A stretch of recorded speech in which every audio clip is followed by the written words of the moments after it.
my favorite ladies. Yes, she is. Elaine Witt. She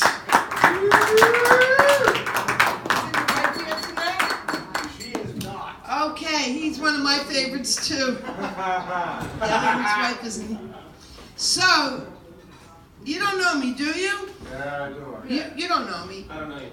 I'm not the love child of Barbara Streisand and Barry Manilow. But I want to thank our friends for coming tonight. All these people are one of these friends' friends. Thank you. Just to get some credit for filling the room.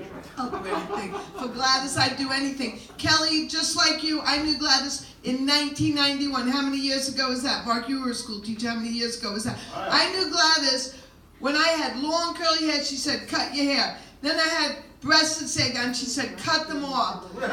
She said, wear blue. Anything Gladys says. But the one thing I did that Gladys doesn't even know, I went to the dollar store to buy some stretch pants, and they had these fleece-lined stretch pants at the dollar store. So I bought some. I'm telling you a big secret nobody knows, not even George.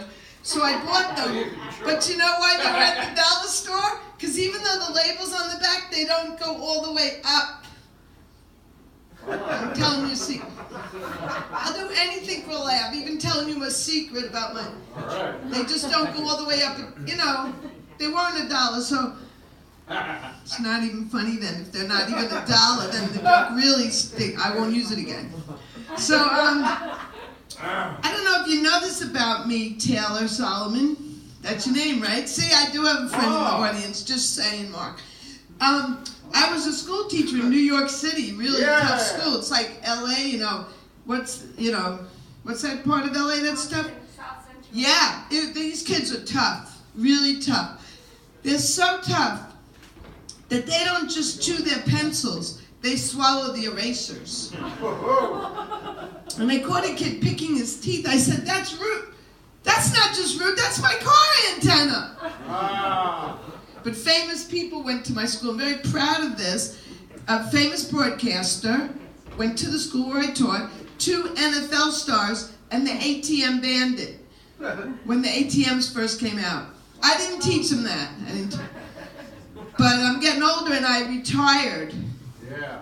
Right when I retired, they came out with these participation trophies. Do you hear of this? Yeah, sure. All you have to do is show up and you get an award. Wow. Come to think of it, I could have used that on my honeymoon. In fact, I could have used it on both of my honeymoons. I was married twice because they participated, but very little was accomplished. I was married first to a Jewish guy, Taylor, and your friends, and everybody else. And then I was married to a Chinese guy. Chinese? Yes, he's big. They're both big guys, and they have something in common. I know, only at the comedy strip will let you be dirty, right? And they're both cheap and they drive terribly. And when I was married to the Chinese guy, we had 3 New Years. So first we had the American New Year, it's coming up soon, and then right after that is the Chinese New Year. And there's fireworks, you know, there's fireworks in all the New Years. Until you get to the Jewish New Year, no fireworks. Unless you eat my Aunt Esther's cooking, and then you have fireworks. And